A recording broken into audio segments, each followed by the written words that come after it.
அதனால என்ன விளைவிக்கணும், இஸ்லாமிய பொருளாதாரம் பயங்கர கடுபடியா இருக்குது.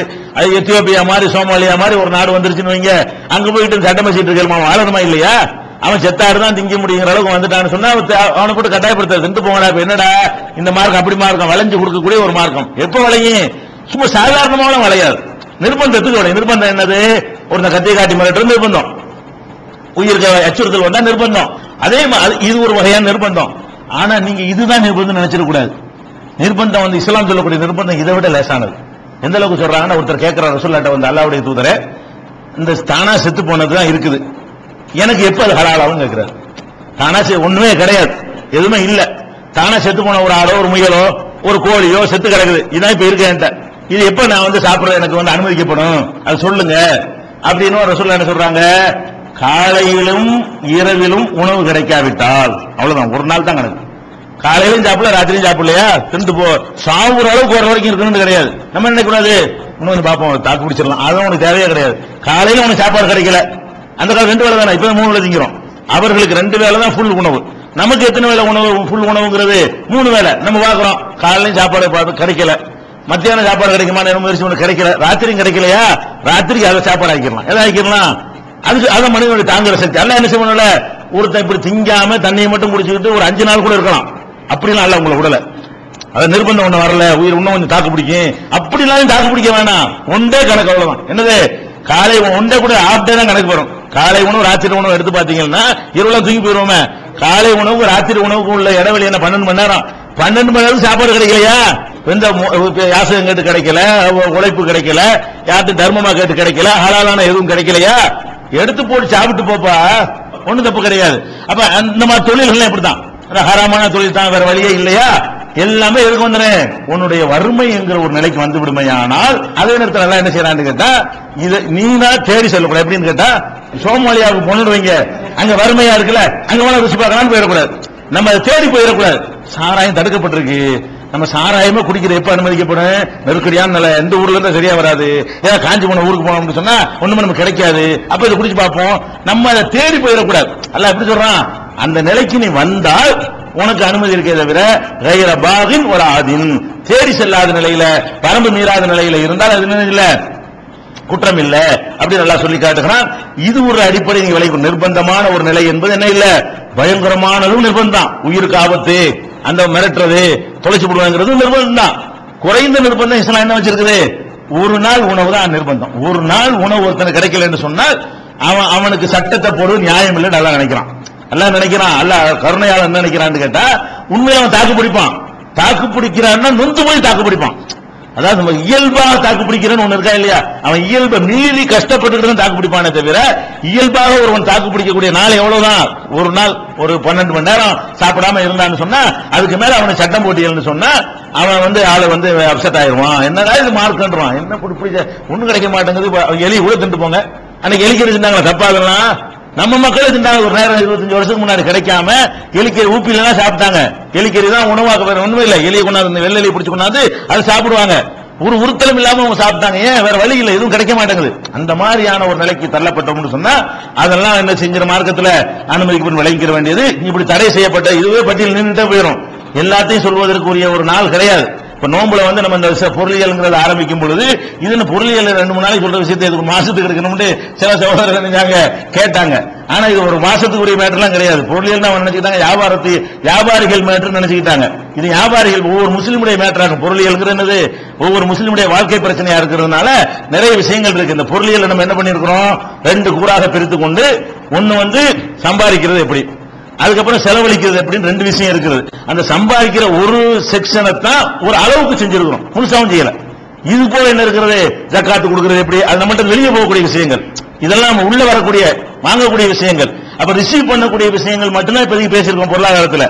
இன்னொரு வகை என்ன இருக்கிறது, ரிசீவ் பண்ணியாச்சு, நம்ம காசு வந்துருச்சு, ஹலாலா தான் சம்பாதிச்சிடும், எப்படி வேணாலும் செலவழிச்சிடலாமா, ஜக்காத் எப்படி கொடுக்கணும், சதகா எப்படி கொடுக்கணும், யாருக்கு கொடுக்கணும், அப்பா கொடுக்கலாமா, அம்மா கொடுக்கலாமா, சொந்தக்காரங்களுக்கு கொடுக்கலாமா, நல்லவனுக்கு கொடுக்கலாமா, கெட்டவனுக்கு கொடுக்கலாமா, அன்பளிப்பு கொடுக்கலாமா, வக்ஃபு கொடுக்கலாமா, வேலைக்கு ஆள் வைக்கலாமா, கூலி செஞ்சு சாப்பிடலாமா, என்னென்ன வேலைகள் சாப்பிடலாம், தொழிலாளிக்கு என்ன உரிமை என்ன இருக்குது, அவன் எவ்வளவு நேரத்துக்கு எத்தனை மணி நேரத்துக்கு வேலை வாங்கலாம், இப்படின்னு சொல்லி அந்த மாதிரி ஆடம்பரம் செய்யலாமா, இஸ்ராப் பண்ணலாமா, அது மாதிரி வீண் விரயம் செய்யலாமான்னு இப்படி அது பொருளாதாரத்தை எடுத்துக்கிட்டு என்ன இருக்கு, அது ஆயிரக்கணக்கான செக்ஷன் இருக்குது. எதுல திருப்பி நம்ம கொடுக்கிற விஷயத்துல வக்ஃபு, ஹதியா, ஹிபத்து, சதகா, வாரிசு உரிமை சட்டங்கள் அது வாட்டுக்கு இருக்கும். அது ஒரு 2-3 மாசம் தான் சொல்ல முடியும், அவ்வளவு விஷயம் இருக்குது. ஒரு 60 நாளைக்கு சொன்னா தான் என்ன செய்யும், ஜக்காத்தே அது ஃபுல் டீட்டெயிலா உள்ள வரைக்கும் போய் சொல்றாருன்னா அதுக்கு 10-15 நாள் தேவைப்படும். அதனால நம்ம இந்த பொருளாதாரத்தில் இஸ்லாம் கூறும் பொருளியலில் ஒரு செக்ஷனை ஒரு அளவுக்கு நிறைவு செய்திருக்கிறோம். என்ன செக்ஷன் அது? அதாவது நம்ம சம்பாதிக்கிறது கரெக்டா இருக்கட்டும், செலவழிக்கிறத பத்தி பிந்தி பார்த்துக்கிறோம், கரெக்டான முறையில் சம்பாதிப்போம் என்பதை பார்த்திருக்கிறோம். சம்பாதித்த பிறகு நம்ம பொருள் நினைச்சு இஷ்டத்துக்கு ஆட்டம் போடக்கூடாது, அதுக்கெல்லாம் சில ஒழுங்குகள் இருக்கிறது. அதெல்லாம் இன்ஷால்லா நீங்க கேட்டு நினைச்சுக்கிறேன்னு அதனுடைய சட்டங்கள் என்ன ஏதுங்கிறத விரிவாக விளங்கி தெரிந்து கொள்ள வேண்டும். அதனால இந்த பொருளியல்ங்கிற ஒரு மேட்டரை நம்ம இதோட என்ன செய்துகிறோம், நிறைவு செய்து கொள்கிறோம். அது போக இது சம்பந்தமா இன்னும் சில தகவல்களை நம்ம சொல்ல வேண்டி இருக்கிறது. இந்த நிகழ்ச்சியை பொறுத்த வரைக்கும் நம்ம ஜமாத் சார்பாக, தமிழ்நாடு தௌஹீத் ஜமாத் சார்பாக இப்படி ஒரு நிகழ்ச்சியை நம்ம துவக்கி இதை நம்ம ஒரு தொலைக்காட்சி வழியாக என்ன செய்யறோம், ஒளிபரப்பி வருகிறோம். இந்த தொலைக்காட்சி வழியாக ஒளிபரப்புவதற்காக வேண்டிய பெரிய அளவில் லட்சக்கணக்கான மக்களுக்கு போகுது. சாதாரணமா இப்படி ஒவ்வொரு இடத்துலையும் ஒவ்வொரு ஊர்ல இது மாதிரி கூட்டம் போடுறதா இருந்தா அதுக்கு செலவு கணக்கு பண்ண எங்கே போயிடும். ஒரு நாளைக்கு வாடகை போக்குவரத்து அப்படின்னு வச்சோம்னா செலவாயிரும்.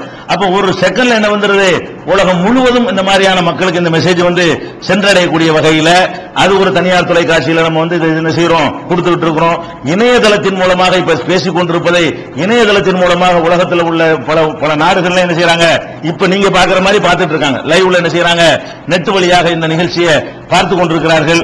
இது மாதிரி எல்லாம் செய்வது எந்த விதமான வெளிநாட்டு உதவி எதிர்பார்க்காம, மக்கள்கிட்ட போய் நம்ம அரசாங்கத்தில் எதிர்பார்க்காம, வெளிநாட்டு நிறுவனங்கள்ட்ட எதிர்பார்க்காம மக்கள்கிட்ட வாங்கிதான் இந்த ஜமாத் நடத்துது. இதுக்கு முந்தி நடத்தின சேவைகளா இருந்தாலும் சரி, பத்திரிகை நடத்துவதா இருந்தாலும் சரி, உணர்வா இருந்தாலும் சரி, ஏகத்துவமா இருந்தாலும் சரி, டெய்லி தினசரி நடத்தக்கூடிய நிகழ்ச்சிகளாக இருந்தாலும் சரி, நோட்டீஸ் அடிப்பதாக இருந்தாலும் சரி, எல்லாமே என்ன செய்யறது, மக்கள்கிட்ட உங்கள்கிட்ட வாங்கிதான் இதை நடத்துறாங்க. நீங்க ஜமாத்துடைய பணிகளுக்காக வேண்டி தாராளமா வாரி வாரி வழங்கினால்தான் இதெல்லாம் வசூல் பண்ணிட்டு முடிவு பண்றது இல்ல. முதல்ல அல்லாஹ்வை நம்பி என்ன செஞ்சிருது, கடனை உடனே வாங்கி கொடுத்துட்டு நீங்க தருவீங்கன்னா இறங்கணும். எந்த ஒரு காரியத்தையுமே இருப்புகளை இந்த ஜமாத் என்ன செய்து கொண்டு வைத்துக் கொண்டு செய்வது கிடையாது. இருப்பு ரொம்ப ஜாஸ்தியா சொத்து பந்து வச்சுன்னா சொத்து சென்றதான் நடக்கும். அல்ல இதே மாதிரி இந்த ஜமாத் என்ன செய்யணும், இப்படி போனா நல்லது. உங்கள்ட்ட வாங்கி செஞ்சுட்டு இருக்கிற வரைக்கும் என்ன செய்யும், மக்களுக்கு பதில் சொல்லணும். ஒரு ஜமாத் ஒழுங்காக இயங்கி கொண்டிருக்கும். பெரிய பெரிய ப்ராப்பர்ட்டி வாங்கி பல கோடி ரூபாய்க்கு வாங்கி போட்டு அதுல மாசம் 1 லட்சம் ரூபாய் வருமானம் வருதுன்னு வைங்களேன், அப்ப தாவா நடக்காது. அதை யார் கைப்பற்றுறதுங்கிற சண்டை தான் நடந்துகிட்டு இருக்கும். அல்ல அது மாதிரிலாம் இல்லாம அந்த ஜமாத்தை உங்களை சார்ந்து உங்களிடத்துல வாங்கி செய்யக்கூடிய வகையில் செய்து கொண்டிருக்கிறார், விளங்கிக் கொள்ள வேண்டும். இது இந்த நிகழ்ச்சியில பெரிய பாதிப்புகள் பெரிய அளவுல அவங்களுக்கு எதிர்பார்த்த அளவுக்கு வரலங்கிற ஒரு நிலை இருக்கிறது. அதை பாதிக்காத வகையில் நீங்க என்ன செய்யணும், நீங்க தாராளமா உங்களுடைய உதவிகளை இதுக்காக வேண்டி பார்க்கக்கூடிய நேயர்கள் எல்லாம் தாராளமா அனுப்பி வைக்க வேண்டும். அதை உங்கள்கிட்ட பதிவு செய்து கொள்கிறோம். அடுத்து இந்த பொருளாதார விஷயத்தை சொன்னதுனால நிறைய விஷயங்கள் செலவு கிண்டல்லாம் பண்ணிருக்காங்க. கடனை பத்தி பேசுறாரு, நிறைய கடன் வாங்கிட்டார் போல இருக்கு, இப்படி தமாசா. அது மாதிரியான ஒரு கிண்டல், கடனை தள்ளுபடி பண்ணணும், ஆலிம் தாக்கலாம் சம்பளம் கொடுக்க சொல்றாரு, இப்படி எல்லாம் அப்படிங்கிற மாதிரிலாம் அதெல்லாம் ஒரு லந்து பண்ணிருக்காங்க. தௌஹீத் ஜமாத்தை பொறுத்த வரைக்கும் அல்லாஹ்வுடைய கிருபையில எந்த ஒரு தாய் இந்த மாதிரி பிரச்சாரத்துக்காக என்ன செய்யறதில்ல, ஒரு சல்லி காசு யாரும் எந்த காலத்திலும் செய்வதில்ல, வாங்குவது கிடையாது. நம்மளா இருந்தாலும் சரி, வேற யாரும் போய் பிரச்சாரம் பண்ணுவதாக இருந்தாலும் மற்றவங்க இருக்கிற மாதிரி 1000 கொடுங்க, 2000 கொடுங்க, 500 100 கொடுங்க, 50 கொடுங்க என்ன செய்யறதில்ல. அல்லாஹ்வுக்காக மறுமைக்காகத்தான் இங்க உள்ள பேச்சுகள் பேசப்படுதே தவிர எந்த தாய்களும் இங்க உள்ள எந்த ஒரு சொற்பொழிவுக்காகவும் எந்த ஒரு சல்லி காசும் சம்பளமாகவோ ஊதியமாகவோ ஊக்கத்தொகையாகவோ என்ன செய்யல வாங்குவது கிடையாது. இன்னும் சொல்ல போனா கடனை பொறுத்த வரைக்கும் அல்லாஹ்வுடைய கிருபையில இந்த கடன் தள்ளுபடி கூட சொன்னா நிறைய வாங்கிட்டார் போல இருக்குன்னு சொல்லிட்டு அப்படிலாம் பேசியிருக்காங்க.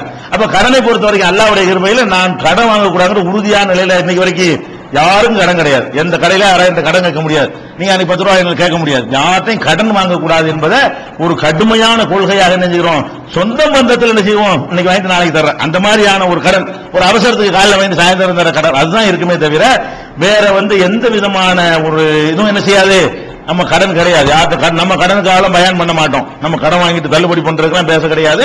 கடன்கிறத ஒரு பெரிய சும்மா வாங்காதீங்க அறிவுரை எதுக்கு சொல்றோம், நாம வாங்காம இருக்கனாலதான் சொல்ல முடியுது. நம்ம கடன் வாங்கக்கூடாது என்பதிலையும், யாசகம் வாங்கக்கூடாது என்பதிலையும், ஜமாத்துடைய பணிகள்ல எதுக்குமே ஊதியம் வாங்கக்கூடாது என்பதிலையும், எந்த ஒரு பணிகளுக்கும் நம்ம அல்லாஹ்வுக்காக தான் செஞ்சிட்டு இருக்கமே தவிர எந்த ஒரு எதிர்பார்ப்பும் கிடையாது. இந்த மாதிரியான பித்தனாக்கள் அங்க பரப்புனாங்கன்னு சொன்னா அது எல்லாமே என்ன செய்யுங்க, பொய் என்று இந்த காலம் வாங்கி கால விட்டுருங்க.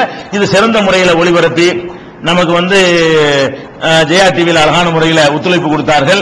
அந்த ஜெயா டிவியுடைய நிறுவனத்தாருக்கு நம்ம என்ன செய்யறோம், நன்றியை தெரிவித்துக் கொள்கிறோம். ரொம்ப சிறந்த முறையில் தரமான முறையில் உலகம் எல்லாம் இந்த மெசேஜை கொண்டு போவதற்கு அவங்க உறுதுணை செஞ்சதற்காக வேண்டி நம்ம நன்றியை தெரிவித்து இந்த நிகழ்ச்சியத்தோடு நிறைவு செய்து கொள்கிறோம். ஆகிருதாவான அல்ஹம்துலில்லாஹி ரப்பில் ஆலமீன். அஸ்ஸலாமு அலைக்கும்.